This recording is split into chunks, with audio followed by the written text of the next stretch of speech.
Praise the lord. హల్లెలూయా. యేసుక్రీస్తు నామమున శ్రోతలందరికీ వందనాలు. చిన్న ప్రార్థన చేసుకొని వాక్య ధ్యానం మొదలు పెట్టుకుందాం. తండ్రి యేసునాయన స్తోత్రం ప్రభా. తండ్రి ఈరోజు తండ్రి మీరు ఏ విధంగా మా శాపాలన్నీ తొలగించారో ఆ విషయం మేము ధ్యానించుకుంటుండగా తండ్రి మీరే నాతో ఉండి నా ద్వారా మాట్లాడమని యేసుక్రీస్తు నామమున వేడుకొంచున్నాను తండ్రి. ఆమేన్. ఇప్పుడు నా ప్రార్థన ద్వారానే మీకు టాపిక్ తెలిసిపోయి ఉంటుంది కదా. మనము శ్రమ దినాల్లో ధ్యానాల్లో ఉంటుండగా ఈ ధ్యానము కూడా చేసుకుందాం. అసలు ఈ పాపం ఎలా వచ్చింది, ఈ శ్రమలన్నీ ఎందుకు వచ్చినాయి అనే సంగతి మనకు ఆదికాండము 2-3 అధ్యాయాల్లోనే తెలుస్తుంది. అయితే 3వ అధ్యాయంలో మనము కొన్ని విషయాలు చదువుకుంటే దేవుడు ఆదాము హవ్వలు పాపం చేసినప్పుడు కొన్ని శాపాలు ఇచ్చాడు మానవాళికి కాకుండా ముఖ్యంగా ఫస్ట్ సాతానుకు, తర్వాత స్త్రీకి, నేలకు, అన్నిటికీ శాపం ఇచ్చాడు. అవన్నీ కొంచెం జ్ఞాపకం చేసుకొని ఆ శాపాలన్నీ యేసుప్రభు తానే శాపంగా మారి అవన్నీ ఎలా తొలగించాడో మనం ఈరోజు ధ్యానం చేసుకోబోతున్నాం. ఒకసారి బైబిల్స్ ఉంటే ఆదికాండం 3వ అధ్యాయం తీసుకుందాము. 15 నుంచి చివరి వరకు నేను చదువుతున్నాను. దయచేసి నెమ్మదిగా చదువుతాను, మీరు వినండి. మరియు నీకును స్త్రీకిని, నీ సంతానమునకును ఆమె సంతానమునకును వైరం కలుగజేసేదను. అది నిన్ను తల మీద కొట్టును, నువ్వు దాన్ని మడిమ మీద కొట్టుదు అని చెప్పాను. ఇది దేవుడు మానవాళికి ఇచ్చిన వాగ్దానం. సైతాన్తో మాట్లాడుతున్నాడు కానీ అది ఇండైరెక్ట్గా మనకు. నేను పంపిస్తాను స్త్రీ సంతానంగా నా కుమారుణ్ణి, ఆయన వచ్చి నిన్ను చితగొడతాడు అని చెప్పి సర్పంతో చెప్తూ ఉన్నాడు. ఆయన స్త్రీతో, నీ ప్రయాసమును నీ గర్భవేదనను నేను మిక్కిలి హెచ్చించేదను, వేదనతో పిల్లలను కందువు, నీ భర్త ఎడల నీకు వాంఛ కలుగును, అతడు నిన్ను ఏలునని చెప్పెను. ఇది స్త్రీకి ఇచ్చిన శాపం. అంతకుముందు ఇద్దరు కూడా ఈక్వల్ ఉన్నారు దేవుడు సృష్టించినప్పుడు, కానీ ఈ శాపం వల్ల లోయర్ లెవెల్కి వెళ్ళిపోయింది. అతడు నిన్ను ఏలును అని చెప్పాను. ఆయన ఆదాముతో, నీ భార్య మాట విని తినవద్దని నేను నీకు ఆజ్ఞాపించిన వృక్షఫలములు తింటివి కనుక నీ నిమిత్తము నేల శపించబడి ఉన్నది, ప్రయాసంతోనే నువ్వు బ్రతుకు దినములన్నీ దాని పంట తిందువు. ఇక్కడ ఈ వచనంలో 2 శాపాలు కనపడుతున్నాయి. నేల శపించబడింది, మానవుడు ఆదాము ప్రయాసతోనే బతకాలి, కష్టపడి పనిచేయాలి అని. అంతకుముందు ఎట్లా ఉన్నింది, దేవుడు ఏదైనా వనము సృష్టించినప్పుడు అంత నీళ్లు కింద నుంచి ఉబ్బుకేవి, నీళ్లు పట్టే పని లేదు, ఎప్పుడు సమృద్ధి ఉండేది. ఆయన కేవలం సేద్యం చేయాలి, దాన్ని సరిగా చూసుకోవాలి, అంతవరకే. కానీ ఇప్పుడు ప్రయాసతో కూడిన పని.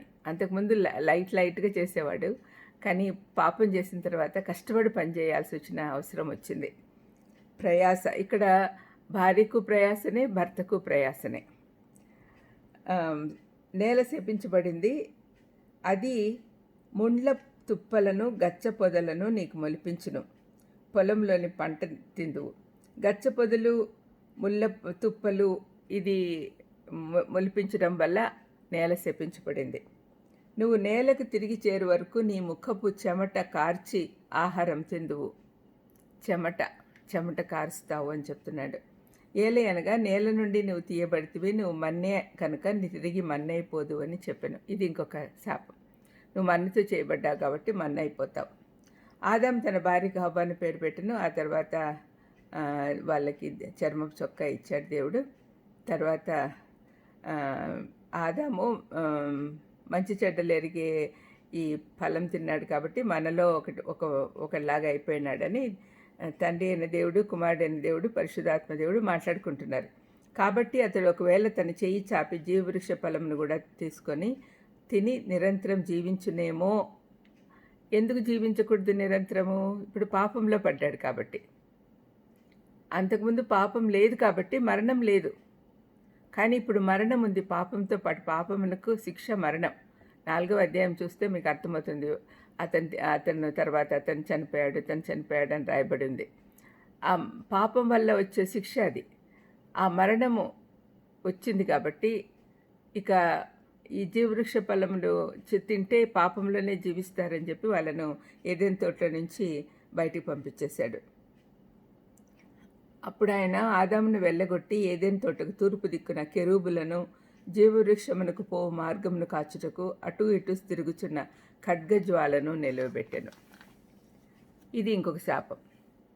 జీవవృక్ష ఫలములు తినేదానికి అవకాశం లేదు, అది ఒక శాపం.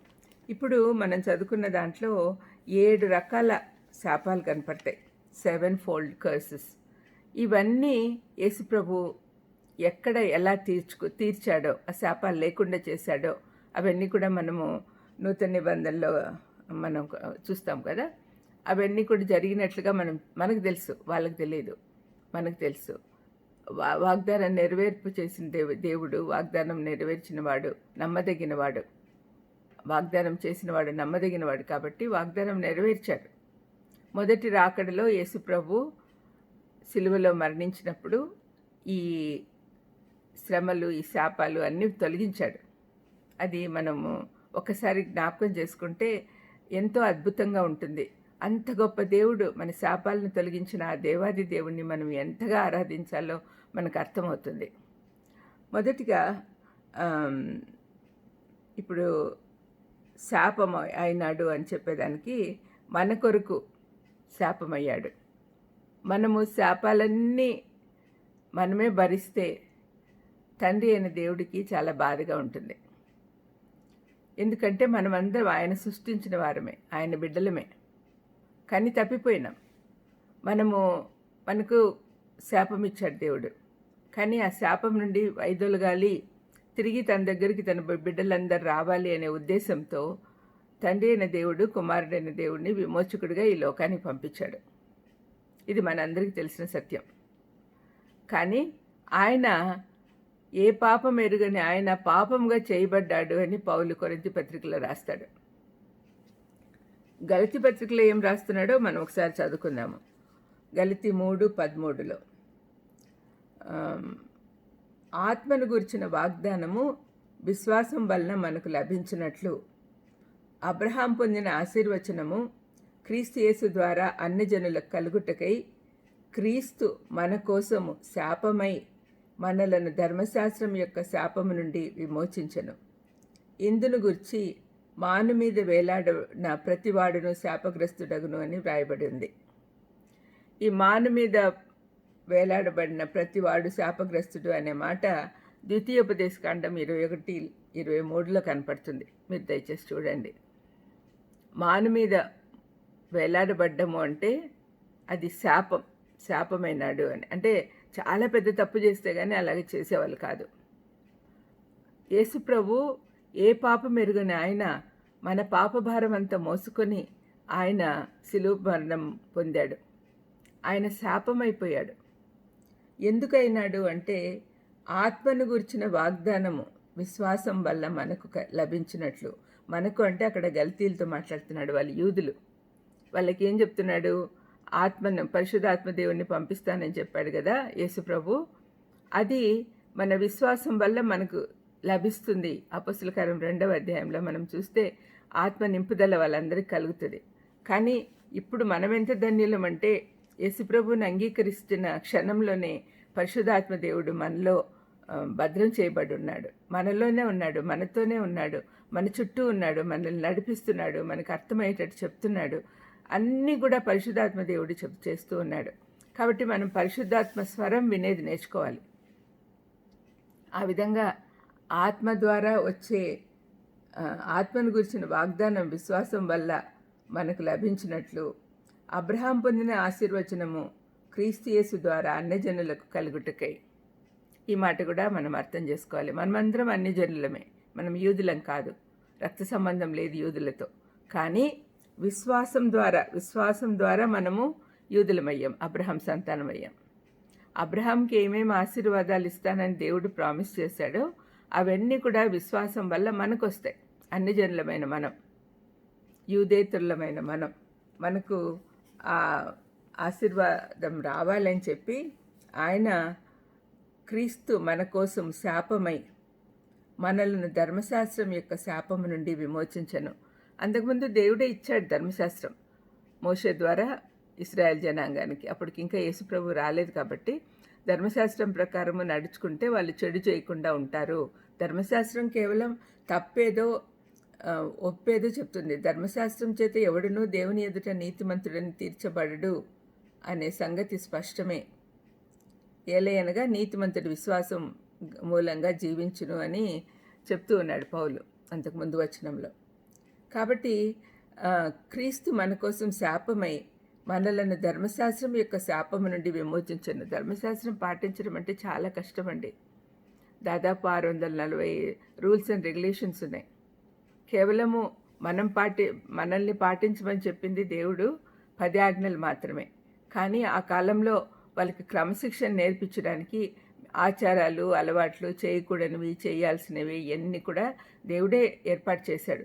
అఫ్కోర్స్ పరిసయ్యులు, శాస్త్రులు వీళ్ళందరూ కూడా కొంచెం అతి చేసి ఇంకా ఎక్కువ వాళ్ళకు వీలుగా ఉండేటట్టుగా కొన్ని మార్చుకున్నారు. అది తప్పు. కానీ ధర్మశాస్త్రం ఆచరించే వాళ్ళకి ఇప్పుడు పౌలుని అంటారు కదా, ధర్మశాస్త్ర ప్రకారం అతను అనింద్యుడు అని.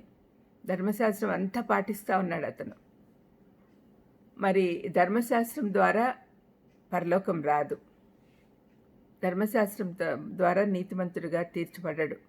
కాబట్టి మనల్ని నీతిమంతులుగా తీర్చడానికని ఆయన శాపమై వేలాడబడ్డాడు. మాన మీద వేలాడిన ప్రతివాడు శాపగ్రస్తుడు అని వ్రాయబడి ఉన్నది. ఇది శాపం. మన నుంచి శాపాలన్నీ విముక్తి చేస్తున్నాడు, తీసేస్తున్నాడు దేవుడు. అంత గొప్ప దేవుడు మనకు శాప విముక్తి కలిగిస్తూ ఉన్నాడు.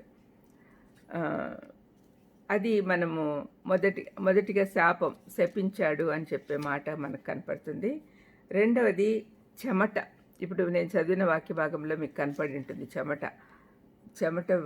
చెమటోడ్చి పని చేయాలి అని శపించాడు. అంతకుముందు ఫ్రీగా ఉండేవాడు, అంతకుముందు లైట్ వర్క్ చేసేవాడు. కానీ ఇప్పుడు ఆ శాపం ఏంటంటే కష్టపడి పని చేయాలి, స్వెట్.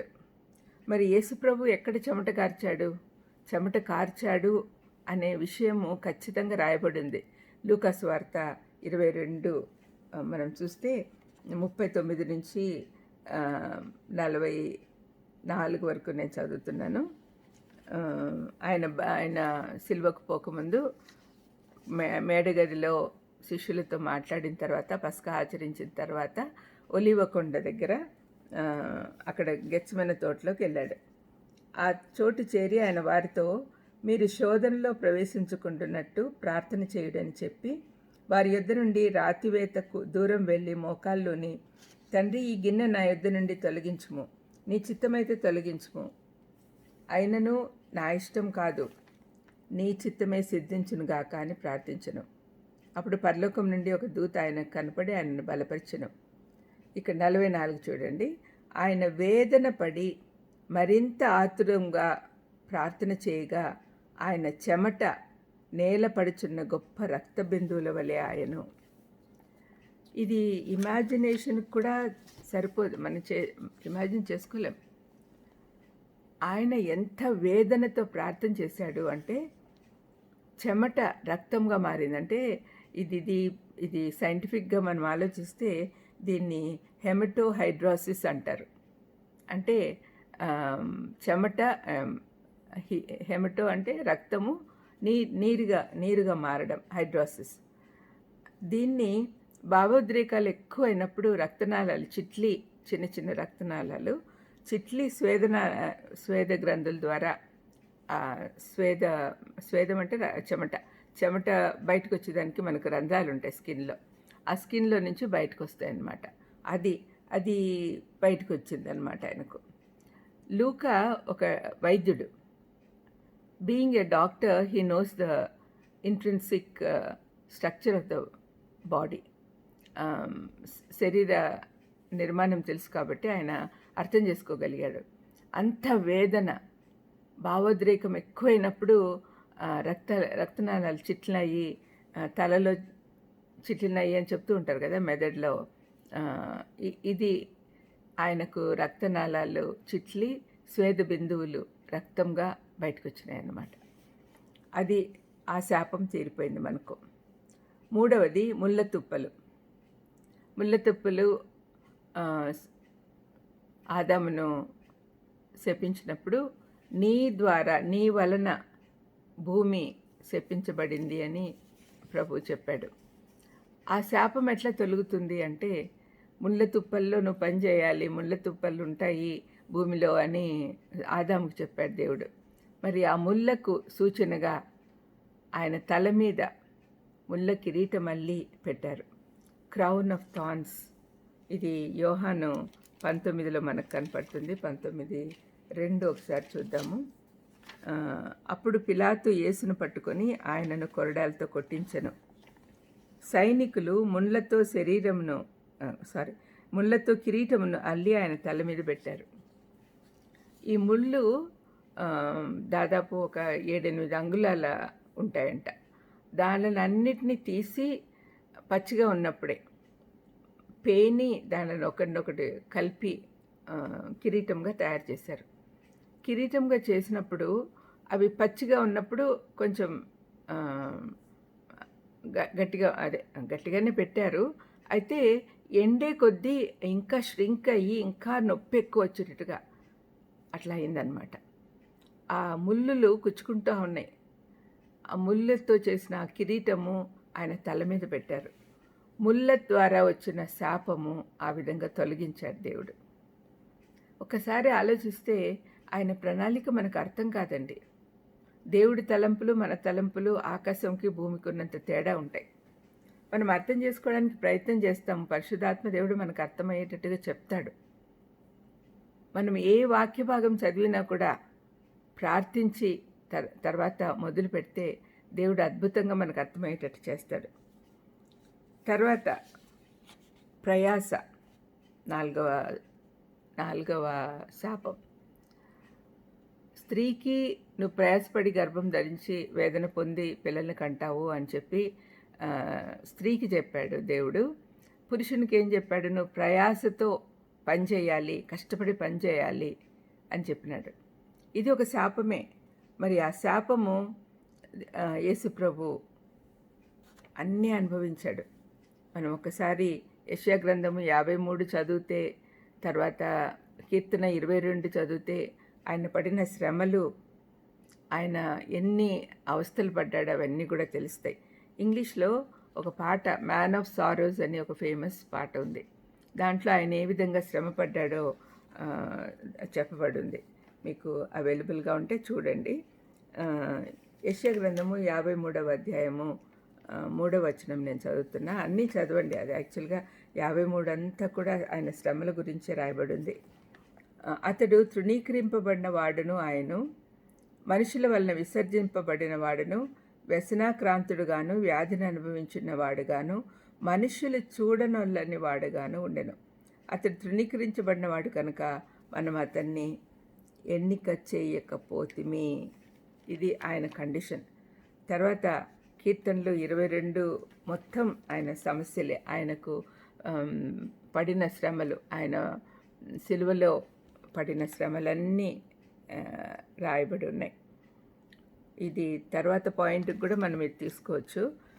5వది ఆయన క్రష్ చేయబడ్డం, బ్రూయిస్. అది చెప్తాడు కదా, మనిషి కుమారుడు, కన్యక కుమారుడు వచ్చి నిన్ను తల మీద కొడతాడు, నువ్వు అతని మడిమ మీద కొడతావు అని చెప్పాడు కదా దేవుడు. అది ఇక్కడ మనము కీర్తన 22:15లో మనం చూస్తే ఆయనను అందరూ చాలా భయంకరంగా హింసించారు.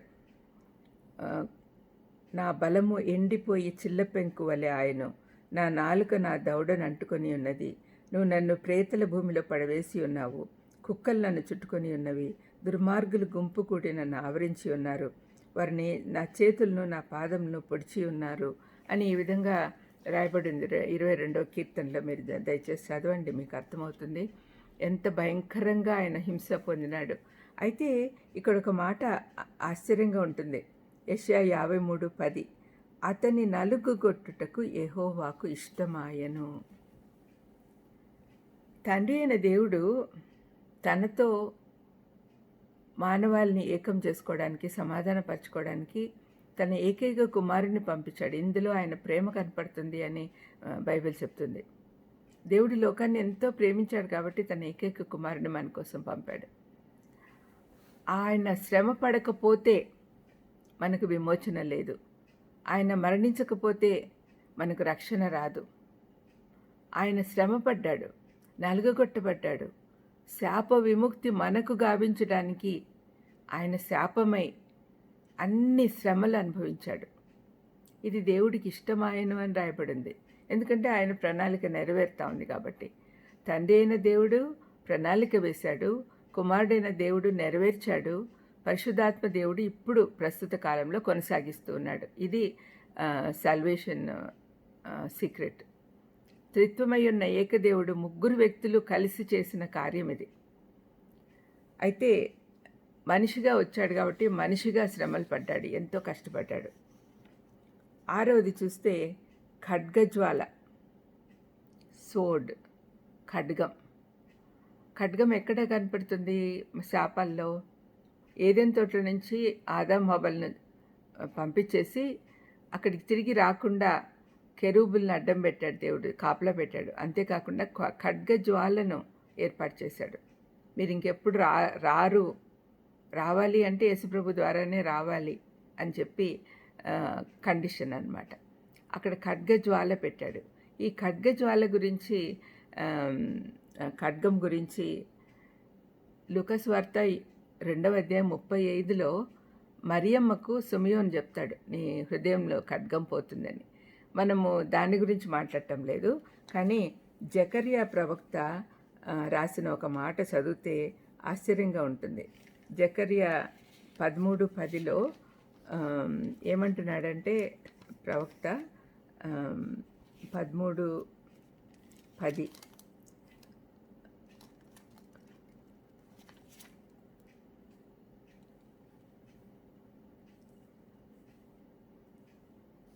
అందరూ చూతురు అని ఉంటుంది చూడండి. 9:10 అండి, సారీ 12:10. దావీదు సంతతి వారి మీదను యెరూషలేము నివాసుల మీదను కరుణ నొందించు ఆత్మను, విజ్ఞాపన చేయు ఆత్మను నేను కుమ్మరింపగా వారు తాము పొడిచిన నా మీద దృష్టి ఉంచి. పొడవబడ్డాడు ఆయన. ఆ సంగతి వాళ్ళు పరిశుద్ధాత్మ దేవుడు వాళ్ళ మీదకి వచ్చినప్పుడు వాళ్ళకి అర్థమైంది. అప్పుడు అర్థం చేసుకున్నారనమాట. క్రీస్తు యొక్క ఖడ్గం తాము పొడిచిన వాడిని చూస్తూ ఉన్నారు వాళ్ళు. అంటే తాము పొడిచాము, తాము తప్పు చేశాము అనే సంగతి వాళ్ళకి అర్థమైంది. చివరిగా మీరు మన్నుతో చేయబడ్డారు కాబట్టి మన్నుగా మారిపోతారు అని చెప్పి దేవుడు శపించాడు. ఆ మన్నుగా మారడము అనేది, ఆ శాపం కూడా యేసుప్రభు సహించాడు. 19 అన్ని సువార్తలో రాయబడింది ఆయన చనిపోయి పాతిపెట్టాడు అని. 19వ అధ్యాయంలో యోహాన్ 19:40-42 వరకు మనం చూస్తే, అంతటి వారు యేసు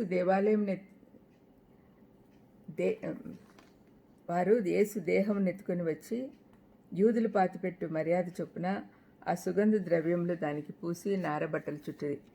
ఆయనను సిలువ వేసిన స్థలంలో ఒక తోట ఉండెను. ఆ తోటలో ఎవడునూ ఎప్పుడునూ ఉంచబడని కొత్త సమాధి ఒకటి ఉండెను. ఆ సమాధి సమీపంలో ఉండెను గనుక ఆ దినము యూదుల సిద్ధపరచు దినమైనందున వారు అందులో యేసును పెట్టిరి. ఆయన సమాధి చేయబడ్డాడు. ఆయన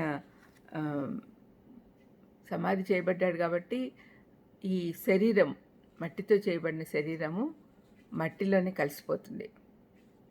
మరి ఆయన పునరుద్ధానుడైనప్పుడు ఏ శరీరం ఉంది అంటే మహిమా శరీరం ఉంది.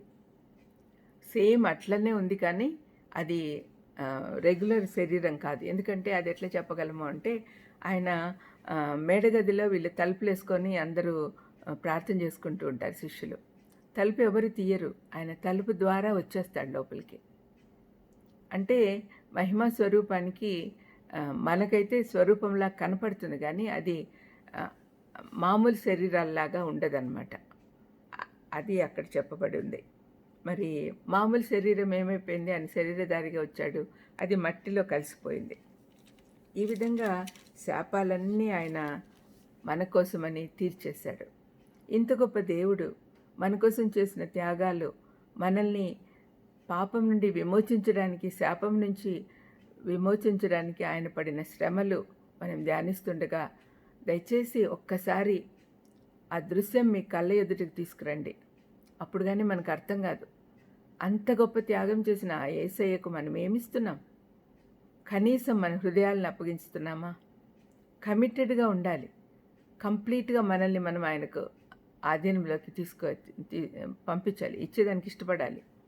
కమిటెడ్ జీవితం జీవించాలి, ఆయనకి ఇష్టమైన జీవితం జీవించాలి. మనల్ని శాప విముక్తుల్ని చేశాడు కాబట్టి, ఇక మనపై శాపం లేదు కాబట్టి మనం పవిత్రంగా జీవించడానికి మనము ప్రయత్నం చేయాలి. చిన్న ప్రార్థన చేసుకుందాం. దయామేడ యేసు నాయన స్తోత్రం ప్రభా. తండ్రి, మాకు రావాల్సిన శాపం అంతా మీ పైన వేసుకొని మీరు శాపంగా మారారు నాయన. మరి ఇటువంటి గొప్ప దేవుడిని మేము కలిగి ఉన్నందుకు మేము ధన్యులము అనే సంగతి మాకు అర్థమయ్యేటట్టు చెప్పమని తండ్రి, ప్రతి ఒక్కరు కూడా వింటున్న ప్రతి ఒక్కరూ తండ్రి శాపాలు ఏ విధంగా మన నుంచి తీసేశాడో యేసు ప్రభు అది గమనించడానికి సహాయం చేయమని యేసుక్రీస్తు నామమున వేడుకుంటున్నాను తండ్రి. Amen. Amen. God bless you.